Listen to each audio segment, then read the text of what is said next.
Hi to all. நான் உங்கள் Java from Java house. நேற்று ஒரு இன்ட்ரோடக்ஷன் வீடியோ நான் போட்டிருப்பேன். அது உங்களுக்கு கண்டிப்பாக பிடிச்சிருக்குன்னு நம்புகிறேன். நேற்று சொன்ன மாதிரி கெவின் ப்ரோவோட ஸ்டார் மூவிலேருந்து என்னோட ரிவ்யூவர் கேரியரை ஸ்டார்ட் பண்ணுறேன்னு சொன்னேன். அதே போல் கெவின் ப்ரோவோட ஸ்டார் மூவி பார்த்தாச்சு. ரொம்ப ஹாப்பி.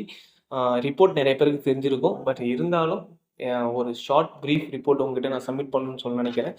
ஸோ இதுதான் என்னோட ரிப்போர்ட் கார்டு. உங்ககிட்ட நான் இப்போ சப்மிட் பண்ண போகிறேன். ஃபஸ்ட்டு நம்ம எதில் போகலான்னா ஸ்டோரிக்கு போயிடலாம். ஸ்டோரி ஒரு சிம்பிள் லைனாக சொல்லிடுறேன். ஒரு சினிமா கனவுள்ள ஒரு அப்பா தன் சினிமா கனவை அது நம்ம பண்ண முடியும்னு சொல்லிட்டு தன் பையனுக்கு அந்த சினிமா கனவை சின்ன வயசுலேருந்து ஊட்டி ஊட்டி கடைசியில் அந்த பையன் சினிமாவில் ஜெயிச்சானா ஜெயிக்கலையா, இதுதான் ஒரு ஸ்டோரி லைன். பட் இது நம்ம படமாக பார்க்கும்போது நம்மளுக்கு ஒவ்வொரு மிடில் கிளாஸ் பாய்க்கும் ஒவ்வொரு சினிமா கனவு உள்ள பர்சனுக்கும் இது ஈஸியாக கனெக்ட் ஆகும். நீங்கள் படத்தை கண்டிப்பாக பாருங்கள், அது உங்களுக்கு புரியும். செகண்ட் பார்த்தோம்னா ஸ்க்ரீன் பிளே. இளன் ப்ரோ, கிரகணம், நெக்ஸ்ட்டு பியார் பிரேம காதல். எஸ், ஒரு பியார் பிரேம காதல் ஹரிஷ் கல்யாண் ப்ரோ காம்போ அது ஒரு நல்ல சக்ஸஸான மூவி. நெக்ஸ்ட்டு பார்த்தோன்னா ஸ்டார் மூவி. எனக்கு தெரிஞ்சு ஸ்டார் மூவி தான் அவரோட ஃபர்ஸ்ட் இன்னிங்ஸ் நினைக்கிறேன். ஏன்னா அந்த ஸ்க்ரீன் பிளேவும் அவரோட ரைட்டிங்ஸும் டைலாக், தேவகுரு ப்ரோன்னு சொல்லிட்டு ஒருத்தர் கூட ஜாயின் ஆகிருக்காரு. அது எல்லாமே ஒரு யதார்த்தமாக இருந்துச்சு. டைலாக்ஸ் எல்லாமே இந்த இந்த இடத்துல ஏன்டா இந்த டைலாக் அப்படி இல்லாமல் அவங்க சொல்கிற ஒவ்வொரு டைலாக்கும் ஒரு நம்ம அந்த இடத்துல இருக்க ஒரு சினிமா ஆசையுள்ள பையன், அவன் பார்க்குற துன்பங்கள், தடங்கள், அவனுக்கு வர சில பிளாக்கேஜஸ்லாம் இருக்கு இல்லையா, அவன் படுற இருக்கிற சின்ன சின்ன சந்தோஷங்களுமே கூட அவ்வளோ அழகாக ஸ்க்ரீன் பிளே பண்ணியிருக்காங்க. எனக்கு தெரிஞ்சு அந்த ஸ்க்ரீன் பிளேவே ஃப்ரெஷ்ஷாகவும் கொஞ்சம் நீட்டாகவும் இருந்துச்சு. எதுவும் பழைய ஃப்ரேம்ஸும் அந்த மாதிரிலாம் எனக்கு உண்மையாக தெரியல. ஒரு எக்ஸ்பெக்டேஷன்ஸ் இல்லாமல் போய் நம்ம ஒரு இந்த படத்தை பார்த்தோன்னா கண்டிப்பாக 100% நீங்கள் சந்தோஷமாக தான் வெளியே வருவீங்க. நான் அப்படி தான் வந்தேன். ஒரு எமோஷ்னல் ட்ராமா, எமோஷ்னல் சீன்ஸ்லாம் கவின் ப்ரோ வந்து பிச்சி வசதிக்கார் தான் சொல்லணும். Yes, producers Srinidhi Sagar and BVSN Prasad sir, அவங்க 2 பேரும் ப்ரொடியூஸ் பண்ணிக்கிறாங்க. Rise East Entertainment, Venkateswara cine சித்ரான் அந்த நேம் பேனரில் இந்த படம் உருவாகிருக்கு. I think ப்ரொடியூசர்ஸுக்கு thanks. ஏன்னா கோலிவுட்டில் இந்த மாதிரி ஒரு ஸ்கிரிப்டை நீங்கள் ரியாலிட்டியில் கொண்டு வரத்துக்கு எங்களை மாரி மக்களுக்கு தெரிய வைக்கிறதுக்கு ரொம்ப நன்றிகள் பல. ரொம்ப சந்தோஷம். நீங்கள் தயவு செஞ்சு இந்த மாதிரி ஸ்கிரிப்ட்ஸை இதுக்கப்புறம் வர ஃபியூச்சர் டைரக்டர்ஸுக்கும் இருக்கிற டைரக்டர்ஸுக்கும் இந்த மாதிரி ஸ்கிரிப்ட்ஸும் உங்ககிட்ட வரப்போ கண்டிப்பாக நீங்கள் அது எவ்வளோ செலவு பண்ணி வேணால் எடுக்கலாம். கண்டிப்பாக இந்த மாதிரி படம் சக்ஸஸ் நிறையா நீங்கள் பார்க்கணும்னு சொல்லிட்டு என்னோட ரெக்வஸ்ட், என்னோட ஆசையும் கூட. நெக்ஸ்ட்டு கேஸ்ட் அண்ட் க்ரூவுக்கு போயிடுறேன். கவின் பிரதர், எப்படி இதை நான் சொல்கிறதுன்னு தெரியல, பரவாயில்ல சொல்லிடுறேன். ஒரு புதுமுக நடிகர் இந்த மாதிரி ஸ்கிரிப்டை சூஸ் பண்ணி நடிப்பாங்களான்னு கேட்டால் எனக்கு சத்தியமாக தெரியல. எப்படின்னா ஒரு கமல்ஹாசன் சார், ஒரு சூர்யா, விக்ரம் சார், அவங்களாம் வந்து எல்லாரும் ஹீரோ மாதிரியும் தான். பட் நடிப்புக்கு முக்கியத்துவம்னு சொல்லிட்டு அது ஒரு டிஃப்ரெண்ட் ஆர்க்கில் இருக்கும்ல. அதே போல் நான் இப்போ சொல்கிறேன், இது கண்டிப்பாக ஃப்யூச்சரில் அந்த மாதிரி அவங்க Kamal sir, Vikram sir, Suriya sir, next Kavin bro கண்டிப்பாக அந்த இடத்துல இருப்பார். ஏன்னா ஒரு அப்படிப்பட்ட நடிப்பு, ஒரு படத்தில் ஒரு 5 கெட்டப் 5 டிரான்ஸ்லேஷன் ஆகணும். ஒவ்வொரு கெட்டப்புக்கும் அவருக்கு பொருத்தமாக அவர் அவ்வளோ அழகாகவும் அந்த எமோஷன்ஸ் தான் அவ்வளோ எமோஷனலாகவும், ஒரு சில அடிப்பட்ட காயங்களான சீன்லாம் இருக்கும். அதில் அப்படியே கஜினி சூர்யாவும் சேது விக்ரம் சாரையும் பார்க்குற மாதிரி அந்த அளவுக்கு அவரோட நடிப்பு எனக்கு தெரிஞ்சு புதுமுகம் பண்ற மாதிரி எனக்கு தெரியல சார். கவின் ப்ரோ, நீங்க இது போல பிளாக் பஸ்டர்ஸ் இன்னும் நீங்க அப்கமிங் தமிழ் சினிமாவுக்கு நீங்க கொடுக்கணும், கொடுப்பீங்கன்னு நம்புறேன். ப்ளீஸ், ஒரு ரெக்வஸ்ட் என்கிட்ட இருந்து, இந்த மாதிரி ஸ்கிரிப்டை தயவு செஞ்சு சூஸ் பண்ணி நீங்கள் பண்ணணும். நீங்கள் ஆல்ரெடி பண்ணுற ஸ்கிரிப்ட்ஸ் எல்லாமே சூப்பர். ஏன்னா லிஃப்ட் ஒரு ஓடிடி பிளாக் பஸ்டர், டாடா ஒரு கமர்ஷியல் பெரிய பிளாக் பஸ்டர், இந்த படமும் கண்டிப்பாக ஒரு பிளாக் பஸ்டர் தான், அதில் எந்தவித சந்தேகமும் இல்லை. நீங்கள் தயவு செஞ்சு இந்த மாதிரி ஸ்கிரிப்டை சூஸ் பண்ணுங்கள் sir. My best wishes. Second actors Aditi Pohankar and Preethi something, அவங்க நேம் அது தெரில. 2 ஹீரோயின் பண்ணியிருக்காங்க. அதில் பிரீத்தின்ற ஹீரோயின் வந்து மீரான்ற கேரக்டர் பண்ணியிருக்காங்க. அவங்க அந்த காலேஜ் லவ் சொல்லுவாங்க இல்லையா, அந்த போர்ஷன்ஸை அழகாக நீட்டாக அந்த லவ்வை கேரி பண்ணிக்கிட்டு எமோஷனல் சீன்ஸை எமோஷனலாக கேரி பண்ணிக்கிட்டு நீட்டாக அழகாக பண்ணிட்டு போயிட்டாங்க. அவங்க இதில் அவங்க நடிப்பு எனக்கு எந்த குறையும் தெரில. அதேமாதிரி அதித்தி பொன்கார் அவங்க ஒரு மராத்தி ஆக்ட்ரஸ். சுருளிராஜனும் சுருளி கணேசனும் சாரி ஜெமினி கணேசனும் சுருளிராஜனும் சாரி ப்ரோ கூட பண்ணியிருந்தாங்க. அந்த படமுமே வந்து அவங்க நல்லா தான் நடிச்சிருந்தாங்க. இதுவும் ஒரு கிட்டி கேரக்டர் பண்ணியிருக்காங்க. அதுவும் நைஸ் அண்ட் நீட்டாக இருக்கு. ரொம்ப ஜாலியான ஒரு கேரக்டர். உங்களுக்கு படத்தில் பார்த்தா பிடிக்கும். தேர்டு வந்து லால் சார். ஒரு சப்போர்ட், ஒரு பில்லர்னு சொல்லலாம் படத்துக்கு. ஏன்னா நம்ம ஒரு வில்லனாக பார்த்துருக்கோம், ஒரு சாச்சாவாக பார்த்துருக்கோம், ஒரு தாத்தாவாக பார்த்துருக்கோம், ஒரு கர்ணன் படத்தில் ஒரு ஊரில் பெரிய ஆளாக பார்த்துருக்கோம். பட் இந்த படத்தில் ஒரு அப்பாவா கவின் ப்ரோவுக்கும் லால் சாருக்கும் இருக்கிற கனெக்ஷன் பார்த்தோம்னா, எனக்கும் எங்கள் அப்பாவுக்கும் அதே போல் உங்களுக்கும் அந்த மாதிரி கன்ஃபார்மாக கனெக்ட் ஆகும். அப்படி ஒரு ஒரு ஸ்க்ரீன் ப்ரெசன்ஸ் 2 பேருக்கிட்டையுமே. Lal sir hats off. ஒரு நீங்கள் வந்து தமிழ் சினிமாவுக்கு மறக்க முடியாத ஒரு ஆளாக கண்டிப்பாக இருப்பீங்க சார். உங்களோட நடிப்பும் உங்களோட அந்த வசனங்கள் சொல்கிற அந்த உங்கள் வாய்ஸுமே எங்களுக்கு நாங்களாம் ஒரு மிகப்பெரிய ஃபேன் சார். பெஸ்ட் விஷயம் சார் உங்களுக்குமே. அடுத்து captain of ship Elan bro. Actually இந்த படம் ஸ்டார் படம் நம்மளுக்கு தெரியும். இந்த ஹரிஷ் கல்யாண் ப்ரோ கூடயும் இளன் ப்ரோ பண்ணுறதா இருந்துச்சு யுவன் சங்கர் ராஜா சார் மியூசிக்கில். பட் அம்மா கிரியேஷன்ஸ் பேனரில். பட் அது சில பல பிரச்சனைகளாக நம்ம கவின் ப்ரோவுக்கு வந்துச்சு. எனக்கு தெரிஞ்சு கவின் ப்ரோவுக்கு இந்த ஸ்கிரிப்ட் கவின் ப்ரோவுக்காக எழுதுற மாதிரி இருந்துச்சு. ஏன்னா ஒரு இடத்துல கூட கவின் ப்ரோவை நம்ம என்னடா இந்த இப்படி கதை இப்படி போதே அப்படி போதே இதானா கதை அப்படிலாம் நம்மளுக்கு எனக்கு தோணல சார். ஃபர்ஸ்ட் ஆஃப் அவ்வளோ ஒரு சீட் எட்ஜுன்னு சொல்ல முடியாது. படம் போர் அடிக்காமல் அந்த ஒரு இன்ட்ரெஸ்டாகவே போயிட்டு இருந்துச்சு. ப்ரீ கிளைமேக்ஸ் போர்ஷன் சூப்பராக இருக்கும். அதே போல் லாஸ்ட்டு ப்ரீ இன்டர்வல் சீன்ஸ் அது ரெண்டுமே வந்து ரொம்ப எமோஷ்னலான ஒரு ஸ்க்ரீன். நீங்கள் படத்தை பார்க்கும்போது கண்டிப்பாக உங்களுக்கு எமோஷ்னலி நீங்கள் டச் ஆவீங்கன்னு நினைக்கிறேன். அடுத்து நம்ம கவின் ப்ரோ ஃபேமிலி மெம்பர்ஸ் அம்மா, ஒரு பாட்டி ஒருத்தவங்க சிட்டம்மாள்னு இருக்காங்க. அவங்க ஃபேஸ்லாம் காட்ட மாட்டாங்க. பேக்ரவுண்ட் வாய்ஸ் மட்டும் பாட்டி அந்த ஹியூமர் சென்ஸாலே நம்மளை ஹார்ட்டை திருடிட்டு போயிடுவாங்க. அந்த மாதிரி ஒரு ரோல் அவங்களுக்கு. அவங்க அம்மா ரோலுமே நம்ம லால் சாருக்கு ஈக்குவலாக சூப்பராக இருந்துச்சு. அதான் கேஸ்டிங் க்ரூஸ் பார்க்கப்போ அவங்கவுங்க ரோல் கொடுத்ததுக்கு அவங்க எந்த ஒரு பிழைகள் இல்லாமல் ஒரு நீட்டான ஒரு ஸ்க்ரீன் ப்ரெசன்ஸ் கொடுத்துட்டு போயிட்டாங்க. நெக்ஸ்ட் பார்த்தோன்னா நம்ம music director Yuvan sir. Yuvan sir கிட்ட ஒரு ரெக்வஸ்ட் சார், நீங்கள் இந்த மாதிரி பாடல்களும் இந்த மாதிரி ஒரு பேக்ரவுண்ட் ஸ்கோரும் நீங்கள் இனி வரும் படங்களை தயவு செஞ்சு கொடுங்க. ஏன்னா உங்களுக்கு இருக்க ஃபேன் பேஸ் அதில் உங்கள் சாங்ஸ் ஒரு பாப்புலரான சாங்ஸ் வேறு அதில் ப்ளேஸ் ஆகிருக்கு. அது என்ன நான் ரிவீல் பண்ண விரும்பலை, அது சர்ப்ரைஸாகவே இருக்கட்டும். ப்ளீஸ் யாரும் ரிவீல் பண்ணாதீங்க. நீங்கள் படத்தில் அதை கண்டிப்பாக பாருங்கள். எனக்கு உண்மையாக பிடிச்சிச்சு. உங்கள் பேக்ரவுண்ட் ஸ்கோர் எனக்கு உண்மையாக பிடிச்சிருந்துச்சி. ஏன்னா அந்த எமோஷ்னல் சீன்ஸ்லாம் வந்து அப்படியே அழுவ வைக்கிற மாதிரி அந்த கண்ணீர் கண்டிப்பாக ஒரு துளியாச்சும் கண்ணிலேருந்து வரும். அந்த மாதிரி உங்கள் பேக்ரவுண்ட் ஸ்கோர் இருந்துச்சு சார். சாங்ஸ் படத்துக்கு படத்தில் எனக்கு தனியாக கேட்குறப்போ ஒரு மாதிரி இருந்துச்சு. பட் படத்தில் பார்க்குறப்போ ஓகே, இந்த சீனுக்கு இந்த மாதிரி மியூசிக் ஓகே தான், நல்லாவே வந்துச்சு சார். சார் தயவு செஞ்சு நீங்கள் திரும்பி கம்பேக் கொடுக்கணும். உங்கள் ஃபேன்ஸுக்காக நீங்கள் கண்டிப்பாக வரணும் சார். என்னோட thanks and best wishes sir. Next cinematography Ezhilarasu K. அவர் பார்த்தோன்னா நம்ம டாடா பண்ணியிருக்காரு கவின் ப்ரோ கிட்ட ஆல்ரெடி.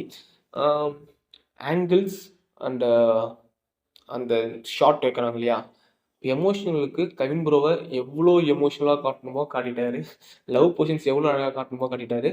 ஒரு சினிமா ஏக்கத்தில் இருக்கிற பையன் ஒரு தடங்கள் வர்றப்ப நம்மளுக்கு இது கிடைக்காம போயிடுச்சேன்றப்போ அது அந்த விஷுவலைஸாகவே அந்த கேமரா மூலியமாகவே அதை அவரில் டீச் பண்ணிட்டே நான் நம்புகிறேன். ஏன்னா அவ்வளோ ஃப்ரெஷ்ஷாக இருந்துச்சு அந்த ஒவ்வொரு கேமரா ஆங்கிள்ஸுமே. அந்த கலர் கிரேடிங்கும் சரி, லைட்டிங் டிஏவும் சரி, இது எல்லாமே சேர்ந்து என் கண்ணுக்கு வந்து ரொம்ப கலர்ஃபுல்லாகவும் ரொம்ப அது எமோஷனலாகவும் ஒரு ட்ராமா, ஒரு ஃபேமிலி ட்ராமாவை அழகாக கடத்திட்டு போயிட்டார் சார். இளையரசு sir thanks. அடுத்தது பார்த்தீங்கன்னா பிரதீப் ராகவ் ப்ரோ, எடிட்டர் இந்த படத்துக்கு. ஒரு எடிட்டர் இவர் கதகளி பாண்டியராஜ் விஷால் சார், அதில் ஆரம்பித்தது அவரோட career. Next tick tick tick நிறையா படங்கள் பண்ணியிருக்காரு. நான் எழுதி வச்சுருக்கேன். இதோ ஓகே பாரு, இந்த மாதிரி படங்கள் நிறையா பண்ணியிருக்காப்புல. இன்னைக்கு ஸ்டார். என்ன சொல்கிறது, ஒரு அழகான கட்ஸ், ஒரு அழகான கலர் கிரேடிங், ரொம்ப போர் அடிக்காம, எனக்கு தெரிஞ்சு இது கரெக்டான டைம்னு நினைக்கிறேன் படத்துக்கு. ரொம்ப லென்த்தியாவும் இழுக்காம, ரொம்ப ஷார்ட்டாவும் இருக்காம, ஒரு 2 ஹவர்ஸ் 36 மினிட் ஐ திங்க். ஒரு அது உங்களுக்கு போறதே தெரியாது. எனக்கு தெரிஞ்சு ஒரு சீன் கூட எனக்கு போர் அடிக்கல. உங்களுக்கு செகண்ட் ஹாஃப் கொஞ்சம் ஆரம்பிச்சதுக்கப்புறம் லைட்டா ஸ்லோவா இருக்கும். அதுக்கப்புறம் உங்களுக்கு அது முடியிறப்போ அத நீங்க கண்டிப்பா மறந்துருவீங்க. படம் பார்த்த ஒரு சந்தோஷத்துல தான் வெளிய வருவீங்க. என்ன நம்பலாம். நீங்க என்ன நம்பி இந்த படத்துக்கு போங்க. கண்டிப்பா உங்களுக்கு 100% உங்களுக்கு ஹாப்பினஸ் கிடைக்கும். Then art director Raj brother I think. அவருமே வந்து அந்த காலேஜ் செட் மட்டும் கொஞ்சம் எனக்கு அந்த court, high court, supreme court அந்த மாரி அந்த ஒரு ரெட்டிஷ் கலர்ல இருந்துச்சு. பட் அது இன்ஜினியரிங் காலேஜ்ன்றப்போ ஓகே மேபி ஒத்துக்கலாம். No problem. மத்தபடி செட் வைஸ் எதுவுமே பிழை இல்லாம இருந்துச்சு. Thanks brother. மேலும் நீங்க இது போல நெறையா படங்கள் பண்ணணும்னு சொல்லிட்டு என்னோட வாழ்த்துக்கள். Costume designer, makeup. காஸ்டியூம் டிசைனருக்கு வந்து பெரிய கிரெடிட்ஸ் குடுக்கணும். ஏன்னா, ஒரு வின்டேஜ் காலேஜ் அப்படி அந்த ஒரு கெட்டப்ல இருப்போம். அந்த மாரி ஒரு ஸ்டோரி லைன். அப்போ வந்து அந்த டிஃப்ரெண்ட்டான ஒரு ஹீரோவா நான் ஆகணும்னா, என்னென்ன நான் நான் டிஃப்ரெண்டான காஸ்டியூம்ஸ் போடுவேன். ஸோ, அதுக்கேத்த மாரி டிஃப்ரெண்டான காஸ்டியூம்ஸ். அதேபோல அவரு ஒரு பாம்பேக்கு போவாரு. பாம்பேக்கு போயிட்டு காசு இல்ல ஒரு ஏமாற்றத்துல, ஒரு காசு இல்லாம ஒரு சி வெளிய இருக்கிற கடைகள் ஒரு மாரி வேலை செய்வாங்க. அதுக்கேத்த மாரி காஸ்டியூம்ஸ். அதேபோல மேக்கப். ஆ அ கிரேட் இந்த படத்துக்கு. ஏன்னா, சுஜித் சுதாகரன் சார்ன்னு நெனைக்கிறேன். Ah S A. Shanmugam plus Sujith Sudhakaran இவங்க தான் makeup artist plus costume designer. Ah makeup artist வந்து அந்த ஒரு ஈவென்ட் நடக்கும். அ ப ப்ரீ இன்டர்வலுக்கு முன்னாடி. அதுக்கப்புறம் அவரோட கெட்டப் பார்த்தோன்னா, அதான் சொன்னேன்ல கஜினி சூர்யா சாரும், சியான் விக்ரம் சாரும் பண்ண அளவுக்கு அந்த கெட்டப்பு அவ்ளோ ஸ்க்ரீன் பிரசன்ஸ்க்கு சூப்பரா இருந்துச்சு. காலேஜ் போர்ஷன்ஸ்ல அவர் அவ்ளோ அழகா இருந்தாரு. அதே அந்த மாதவன் சாக்லேட் பாய் அந்த மாரி டயலாக்ஸ்லாம் வரும். ரியலி எஸ் இப்ப இருக்கிற ஜெனரேஷனுக்கு கவின் ப்ரோ வந்து மனச புடிச்சுட்டா தான் நான் சொல்லுவேன். ஆம் அந்த மாரி ஒரு மேக்கப் டிபார்ட்மெண்ட்டுக்கான அவங்களோட ஒர்க் அதுல தெரிஞ்சுது. அடுத்து விஎஃப்எக்ஸ். விஎஃப்எக்ஸ் பெருசா படத்துல இல்ல. பட் அவங்களும் கொஞ்சம் ஒர்க் பண்ணியிருக்காங்க. அதுவுமே நல்லா இருந்துச்சு.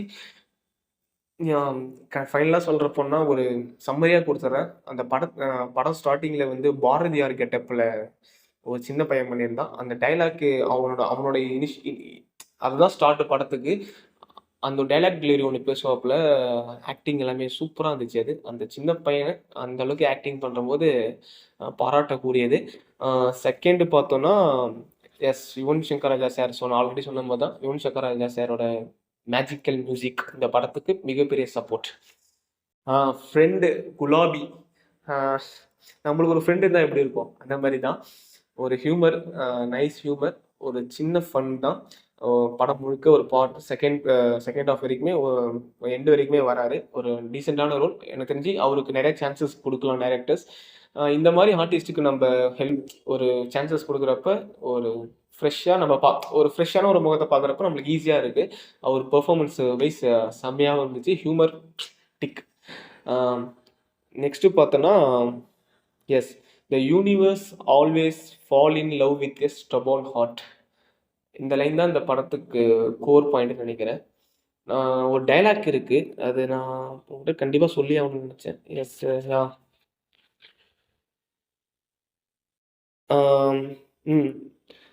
"வெற்றிக்கு அழகு, நிறமோ, ஹைட்டோ எல்லாம் தேவையில்ல. புடிவாதம் வேணும்." அது உண்மதாங்க. ஏன்னா எனக்கு ஒரு அப்பாவோட கனவு, என்னோட கனவு. நான் இத நோக்கி தான் போறேன்றப்போ, எனக்கு ஒரு நடுவுல ஒரு தடங்கலோ, இல்ல ஏதோ துன்பங்களோ வரப்போ, அத நான் நிறுத்திட்டேன். அதுல நான் சேஞ்ச் ஆயிட்டேன்னா, அது வேஸ்ட் ஆஃப் லைஃப் எனக்கு நெனைக்கிறேன். ஸ்டபோர்ன் ஹார்ட் பிடிவாதமா எனக்கு இதுதான் வேணும்னு சொல்லிட்டு நான் பண்ணா, கண்டிப்பா சக்சஸ் ஃபியூச்சர்ல காத்துன்னு இருக்குது. ஆ மக்களாகிய நீங்களும் உங்களுக்கு புடிச்ச துறைய தேர்ந்தெடுங்க. உங்களுக்கு புடிச்ச ஆ ஜாப சூஸ் பண்ணுங்க. அது லைஃப்‌க்கு உங்களுக்கும் நம்மளுக்கு எந்த ஒரு தடங்கலும் இல்லாம, தடங்களே வந்தாலும் நம்ம அதுல கண்டிப்பா சக்சஸ் பண்ணுவோம். ஸோ இது ஜஸ்ட் என்னோட ஒரு ஒரு பாயிண்ட் கருத்து. நானும் அந்த அந்த அந்த கருத்த வச்சு தான் மூவ் ஆன் ஆயிட்டு இருக்கேன். நீங்களும் ஜஸ்ட் புடிச்சா எடுத்துக்கங்க. தளபதி சொல்ல மாரி புடிக்கலனா விட்டுருங்க. நெக்ஸ்ட் பார்த்தோம்னா, ம். எனக்கு மைனஸ் இது எல்லாமே பாசிட்டிவ் நான் சொன்னது. எனக்கு நெகட்டிவ்னு பெருசாலாம் எனக்கு ஒண்ணும் சொல்ல தெரியல. ஒரே ஒரு நெகட்டிவ் தோணுச்சு. ஒரு ப்ரீ கிளைமேக்ஸ் ஒரு சீன், ஒரு எமோஷனல் சீன் ஒண்ணு வரும். அதுல வந்து ஒரு ஹாஸ்பிட்டல் சினாரியோல நடக்கும். அந்த டைம்ல வந்து கரண்ட் ஆஃப் ஆயிடும். அப்புறம் கொஞ்ச நேரத்துக்கு அப்புறம் கரண்ட் ஆன் ஆகும். எனக்கு தெரிஞ்சு அ நீங்க சொன்ன மாரி ஒரு நடிகனோட நடிப்பு நம்ம ட்ரெய்லர்ல லால் சார் சொல்லுவார்ல, அ "பாரதியாருக்கு மீசை இல்லன்னா பரவால்ல. நீ நடிக்கிற நடிப்பு பாரதியாருக்கு மீசை இல்லன்னு சொல்லிட்டு இருக்கிறதே மறந்துடணும்னு" சொல்லுவாங்கல்ல. அதே போல எனக்கு அந்த ப்ரீ கிளைமாக்ஸ் போர்ஷன்ல கவின் ப்ரோட ஆக்டிங் வந்து ரொம்ப டாப் நாட்சா இருக்கும். பட் அது லைட்டிங் கரண்ட் ஆஃப் ஆனோனே அந்த லைட்டிங்ஸ் வந்து எல்லாமே சில் அவுட் மாரி நம்மளுக்கு இருக்கும். அந்த சில் அவுட்டிங்ல பெருசா அவரோட நடிப்பு நம்மளால பார்க்க முடியல. அதே சீன கரண்ட் ஆஃப் இல்லாம இருந்திருந்தா, எனக்கு தெரிஞ்சு கவின் ப்ரோ ஆக்டிங் இன்னும் நல்லா ரீச் ஆயிருக்கும்னு சொல்லிட்டு என்னோட ஒரு ஒரு சஜஷன் தான். ஆ மத்தபடி எனக்கு அது நெகட்டிவ்ஸ் எதுவுமே தெரியல. கவின் ப்ரோ ஒரு லேடி கெட்டப்பு போட்டிருக்காரு. ஆ அதுவுமே ஓகே. அ ஏன்னா ஒரு லேடி கெட்டப் போட்டுக்கிட்டு அந்த மாரி நடிக்கிறதுலாம் வந்து சாதாரண விஷயம் கிடையாது. நம்ம ஜஸ்ட் சொல்லிட்டு போலாம். அது பார்க்க ரொம்ப கேவலமா இருக்குன்னு. பட் அப்படிலாம் கிடையாது. நம்ம எஸ்கே சார் ரெமோல எப்படியோ, அதே மாரி கவின் ப்ரோ ஒரு சின்ன ஒரு பாட்டுக்கு வந்தாலும் அத நீட்டா அழகா பண்ணிருப்பாரு. அதே மாரி டான்ஸுமே நான் சொல்லியே ஆகணும். அ அவரோட வின்டேஜ் சாங் ஒண்ணு வருது காலேஜ் லைஃப்ல. பிளஸ் இந்த மெலோடி குத்து. அது எல்லாமே சூப்பரா சூப்பரா இருந்துச்சு. அவரோட ஆக்டிங்கும், டான்ஸ் எல்லாமே அவருக்கு நல்லா இருக்கு. அதுதான் எனக்கு கவின் ப்ரோ கிட்ட ஆச்சரியமா இருக்கு. ஒரு திடீர்னு இப்படி ஒரு ஒரு 3 படம் நடிச்சவரு. இது 4வது படம். ஒரு 4வது படத்திலே இப்படி ஒரு கேரக்டர சூஸ் பண்ணி, அ இப்படி ஒரு அழகான ஒரு பிரசன்ஸ குடுத்துருக்காரு. அ அவ்ளோ எமோஷன்ஸ கேரி பண்ணியிருக்காரு. அதான் சொன்ன மாரி ஒரு இடத்துல சந்தோஷமா இருக்கணும் ஃபேமிலி கிட்ட. சந்தோஷமா அந்த கண்ணு பேசுது. எமோஷனல் அந்த ஏக்கம் இருக்கிறப்ப, அதே கண்களாலே அவரு பேசுறாரு. அது எனக்கு தெரிஞ்சு புது ஆக்டர்ஸுக்கு அது பண்றது வந்து ஒரு பெரிய விஷயம்னு நினைக்கிறேன். ஒரு எக்ஸ்பீரியன்ஸ்டு ஆக்டர் மாரி தான் எனக்கு இருந்துச்சு. இவ்ளோ ஏன்டா ப்ரோக்ராம்னா கவின் ப்ரோ காசு குடுத்துறாரா? புரொடக்ஷனுக்கு காசு அப்படிலாம் கிடையாது. ஆ ஒரு ஒரு புதுமுகம் நம்ம தமிழ் சினிமாவுக்கு ஒரு நல்ல படத்த நம்மளுக்கு குடுக்குறாங்க. கஷ்டப்பட்டு தான் எடுக்குறாங்க. நம்ம ஈஸியா சொல்லிடலாம், ரிவ்யூ பண்ணிடலாம். படம் நல்லா இல்ல இப்படின்னு சொல்லிட்டு. பட் அதுக்கு பின்னாடி இருக்கிற ஆயிரக்கணக்கான மக்களோட உழைப்பு எல்லாமே இருக்கு. இந்த உழைப்பு இந்த படத்துக்கு உண்மையான ஒரு பிளாக் பஸ்டர் குடுத்துருச்சு. Another blockbuster for Kavin bro. Once again my hearty wishes to அவர் டீம். இந்த படத்துக்கு என்னோட ரேட்டிங்ஸ் பார்த்தோம்னா, 5க்கு 3.75 குடுப்பேன் கண்டிப்பா. ஏன்னா, இது நான் 3.75ன்றது நான் கம்மின்னு நெனைக்கிறேன். 4 குடுக்கலாம். பட் எனக்கு எனக்கு சில பிழைகள் தெரிஞ்சனால நான் என்னோட கருத்து 3.75 அது ரேட்டிங்ஸ் நான் புக் பண்றேன். ஸோ உங்களோட ரேட்டிங்ஸ நீங்க படம் கண்டிப்பா ஃபேமிலியோட தயவு செஞ்சு ஃபேமிலியோட போய் பாருங்க. ஆ ஒரு ஃபேமிலி ட்ராமா இந்த படம். கமர்ஷியல். ஸோ எல்லா ஃபேமிலி ஆடியன்ஸும் பார்க்கலாம். குழந்தைங்களும் தயவு செஞ்சு கூட்டின்னு போங்க. கவின் ப்ரோ ஆக்டிங் உங்களுக்கு கண்டிப்பா புடிக்கும். கண்டிப்பா நான் நான் ஹோப் ஐ ஹோப் நம்புறேன். Okay. A thank you. And one more thing நான் ஆல்ரெடி சொல்லியிருந்தேன். ஒரு ஃப்ரீ டிக்கெட் கிவ் அவே குடுக்கலான்னு சொல்லிட்டு. எஸ் மை ஜாவா ஹவுஸ்ல இருக்கிற ஃபாலோவர்ஸ் இருக்காங்க. ஸோ அவங்களுக்கு நான் நாளைக்கு மார்னிங் இதே போல வீடியோல நான் டிரான்ஸ்பரண்டா எல்லாத்தையுமே இருக்கணும்னு நினைக்கிறேன். இதே போல நான் லாட் மெத்தட்ல நான் பண்றேன்.